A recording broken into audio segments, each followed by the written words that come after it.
Michal Dunski, CrossFit Canberra, Coaching Development Homework Lesson 3, Establishing a Stimulus. Today's workout is workout 1. It's the one I've chosen. It is 4 rounds for time, 600 meter run, 10 squat snatches, 135 pounds for men, 95 pounds for women, and then 15 chest to bar pull-ups. Nice little triplet.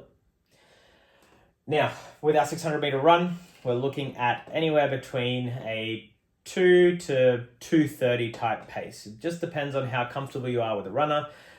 As a runner, most workouts that we do have about a 400 meter run, so adding that extra 200 meters may challenge some people. I would say, to be safe, 210 to 220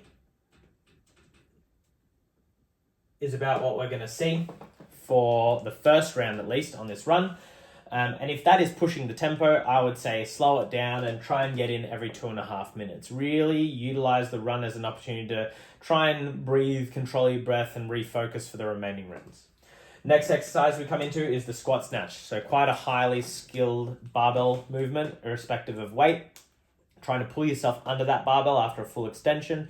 Legs are already fatigued from the run. Back is getting a little bit, you're starting to feel your back a little bit, and you're asked to do 10 repetitions. I would highly recommend people do these as single reps, not touch and go reps.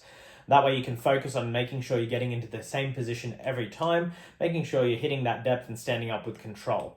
You're looking at 1 rep every 6 to 10 seconds, let's say 8 seconds. So that's, about 80 seconds for a full set. We're probably looking at most people getting them done between a minute 10 to a minute 30. Let's say 90 seconds for argument's sake. Then we move over to our gymnastics movement, which is our chest to bar pull-ups. If those who have the capacity will probably try and push unbroken, at least in the earlier rounds. Those who struggle with capacity, I always encourage them to pick a rep scheme that works for them. Within 3 sets, they should be completed, the 15 chest to bar pull-ups. So something like a 5-5-5. My favorite one is a 6-5-4. Psychologically, it's easier to go down in reps and it allows you to keep moving through the workout. But you're still looking at completing the chest to bar pull-ups anywhere between, that 35 and 50 second time frame, depending on how long you have that breath in between those smaller sets. So on average, let's say 220 for the run, a minute 30 for the snatches, which gives us a 3-minute 50. And then let's say it takes you about 40 seconds to do all those chest to bar pull-ups. That blows you out to about 4.5 minutes a round, at least in round 1. I'd bump it up to 4.5 or 5 minutes a round. Now, as fatigue sets in, we tend to slow down. If you hit the run pace correct in the first round, won't slow down too much. Maybe bump it up to 2.5 minutes, slow it down, maybe 2:40.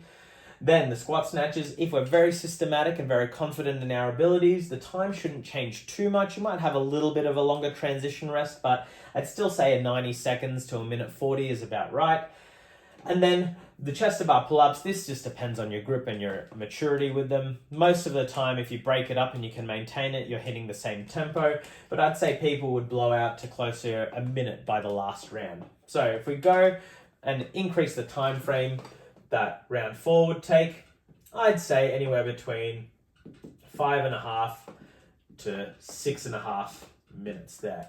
Now, if we're going for total time frame for this workout, I'd say anywhere between 22 and 25 min is what I would suggest. And this workout is going to feel not necessarily like a grind or a chipper. It's definitely not that, but it's definitely going to feel like a slightly steadier workout because of the 2 skill components after the run, particularly in those later rounds. Thank you very much.